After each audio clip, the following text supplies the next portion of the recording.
Alors, dans cette vidéo, on va voir un petit peu le début de la syntaxe en JavaScript. On va déclarer des variables, on va parler de types de données simples, puis on va voir des structures conditionnelles, les if, les else if, pour commencer à faire un code qui est un petit peu plus compliqué, qui va rester très simple dans cette vidéo. On va aller un peu plus loin dans les prochaines vidéos par la suite. Donc, c'est parti. Je vais changer d'écran. Donc, dans notre page web, on a une page HTML qu'on a déjà placée dans la vidéo précédente, puis on a déjà ajouté le script dans la vidéo précédente. Donc, si ce n'est pas déjà fait, je vous invite à le faire, puis on n'oublie pas le mot-clé differ. Je vais fermer ça ici. Donc, les variables, qu'est-ce que c'est? Une variable, c'est un espace de stockage, un peu comme un casier, dans lequel on peut mettre de la donnée temporairement pour s'en servir plus tard. Il existe deux variables en JavaScript. Il y en a une troisième dont on va se servir moins. Mais pour déclarer une variable, donc pour réserver un espace mémoire, on va utiliser le mot-clé let. Puis ensuite, on va mettre le nom de cette variable.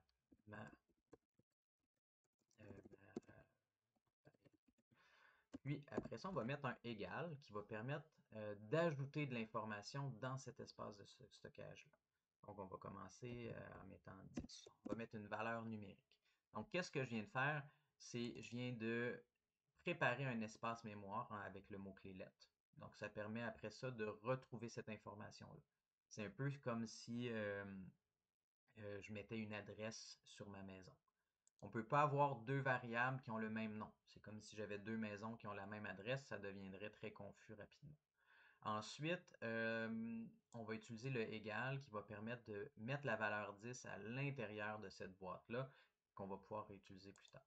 On a vu dans la vidéo précédente qu'on peut utiliser console.log pour, pour afficher dans les outils du navigateur de l'information. Je vais démarrer mon serveur local avec Live Server, Go Live. Donc, si vous n'avez pas installé ça, je vous invite à aller voir la première vidéo. Puis, on voit que bel et bien, j'ai 10 qui s'affichent.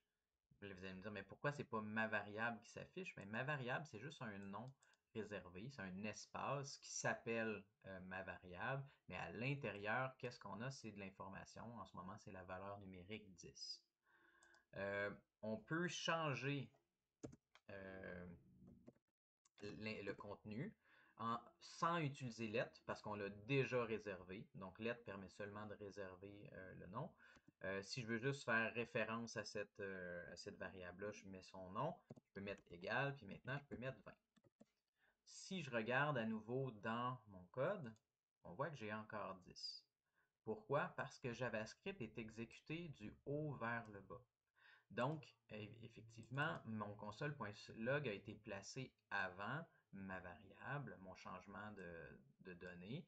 Donc, si je veux voir le changement, je vais déplacer mon console.log. On a vu dans les raccourcis que je peux utiliser Alt ou Option sur Mac avec les flèches du clavier pour descendre la ligne là. Ensuite, si je regarde maintenant, ben là, maintenant, on voit que j'ai 20 parce que ma variable est égale à 20 a été placée juste avant. Quand je dis est égal à, c'est une mauvaise façon de ma part.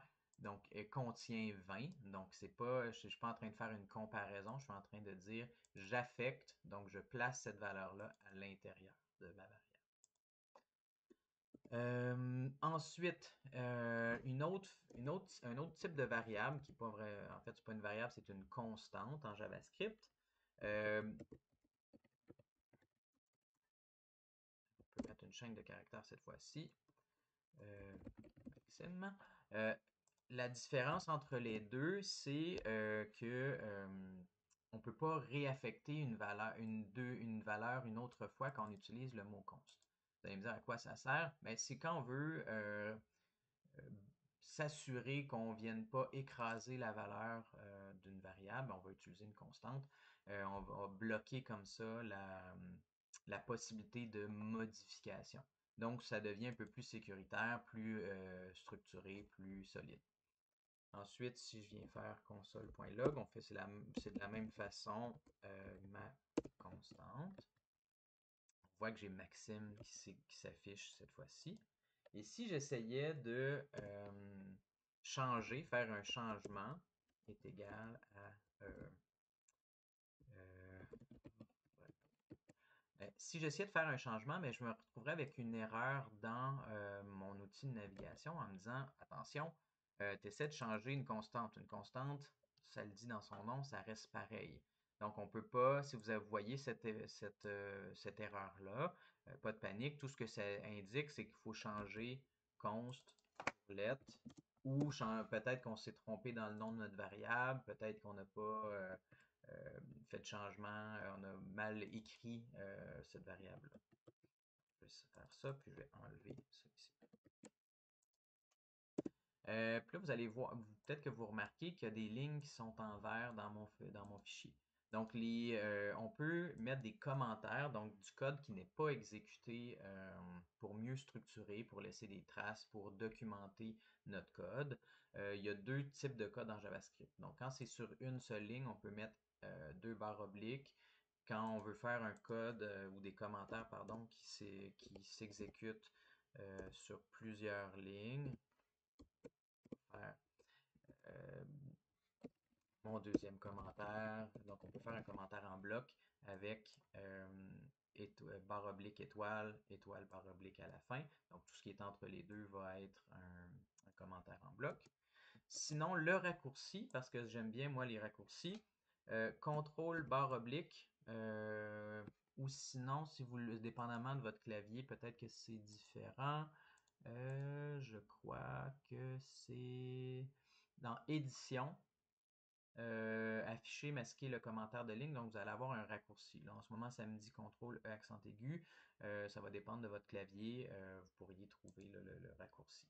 Fait que souvent, ça va être beaucoup plus pratique de venir mettre un élément en commentaire. Je pourrais tout sélectionner, tout mettre en commentaire. Voilà. Ensuite, dans les types de données, on a plusieurs types de données en JavaScript, un peu comme dans PHP ou dans d'autres types de langages. Les types communs, ça va être, en premier, on va voir les nombres, donc le type number.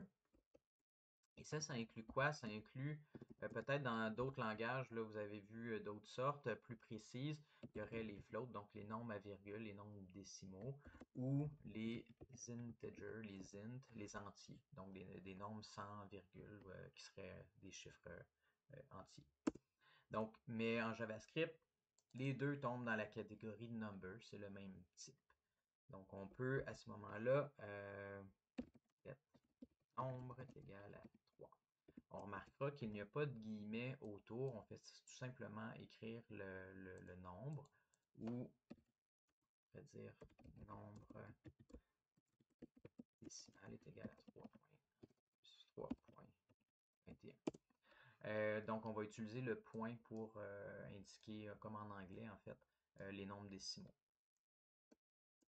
Si j'ai besoin d'utiliser du texte, on va utiliser le type string. Donc, c'est une chaîne de caractères pour le texte. Comme ça.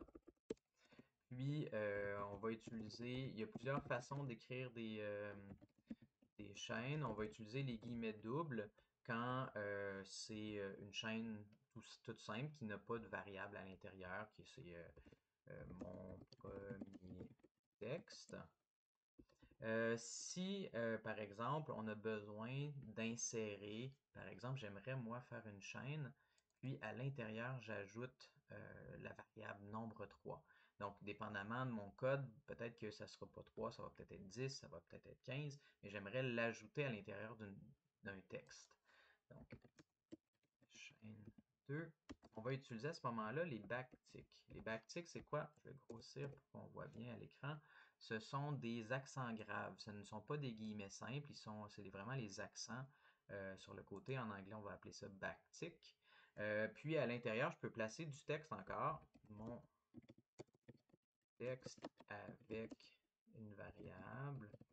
Puis, si je voulais ajouter la variable à l'intérieur, ben, je peux maintenant utiliser $accolade, puis mettre n'importe quel JavaScript à l'intérieur de ça. Je peux dire nombre. Donc, dépendamment si nombre vaut 3, 10, 25, 200, ben, ce texte-là va toujours être placé en fonction va être modifié en fonction de la variable. Donc, c'est une façon, on va appeler ça de la concaténation de chaînes. Donc, quand on veut euh, fusionner ou fusionner plusieurs chaînes ensemble ou des variables, ben, on va pouvoir les ajouter de cette manière-là. Il existe aussi une manière avec le plus. Moi, je trouve que en utilisant l'opérateur de concaténation, chaîne 3 est égal à mon texte plus nombre. Fait que là, je pourrais rajouter de la même manière qu'en haut, sauf que je trouve ça moins pratique parce qu'il faut pouvoir gérer les espaces. Si en plus il faut rajouter d'autres textes après, ça commence à être un petit peu moins lisible, alors qu'en utilisant les backticks, puis $accolade, accolade fermante, puis on met notre variable entre les deux, ça s'insère comme si c'était du texte normal. Donc je trouve ça plus pratique. Ça, je le recommande moi. Donc ça, c'est les valeurs de texte. Il existe aussi des valeurs booléennes. Donc, c'est des valeurs qui valent vrai ou faux. C'est deux options possibles. Donc, variable 1 est égal à true. On peut mettre let variable 2 est égal à false. On remarquera qu'il n'y a pas de guillemets autour. C'est vraiment le mot-clé true ou false. Ce sont des mots réservés en JavaScript. Puis, on verra dans plus une vidéo ultérieure quelles autres informations ont une valeur de vrai puis ont une valeur de false ou fausse. Dans les autres types de variables, on va avoir la valeur undefined. Donc, c'est une valeur qui est non définie. Qu'est-ce qu'une valeur undefined? Non définie. On remarquera que ici, je n'ai pas affecté d'informations au départ. J'ai simplement réservé mon espace mémoire, mais il n'y a pas d'information à l'intérieur. Donc, cette valeur-là, cette variable-là, va être considérée comme non définie. On n'a pas défini de valeur pour cet espace-là. Okay? Un autre type de valeur, des fois, qui est plus qu'on mêle entre undefined et null, c'est pas la même chose.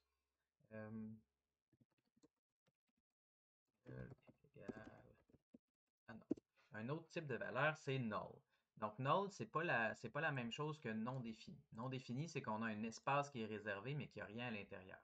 Tandis que nul, c'est ni true, ni false, ni du texte, ni undefined, ni un nombre, ni rien du tout. Okay? C'est l'absence, c'est comme la valeur rien. Okay? Rien du tout. C'est pour indiquer une information n'est ni rien, aucune autre valeur. C'était pas facile celui-là. Donc, la différence entre undefined et null, on va la voir plus en détail au fur et à mesure des vidéos.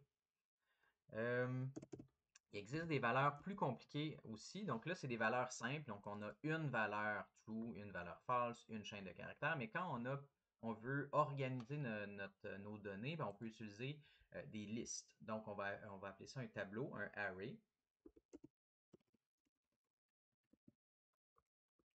Puis les arrays, on va les voir en détail dans une autre vidéo. Donc, on va utiliser les crochets carrés pour indiquer que c'est une information qui contient une liste d'informations.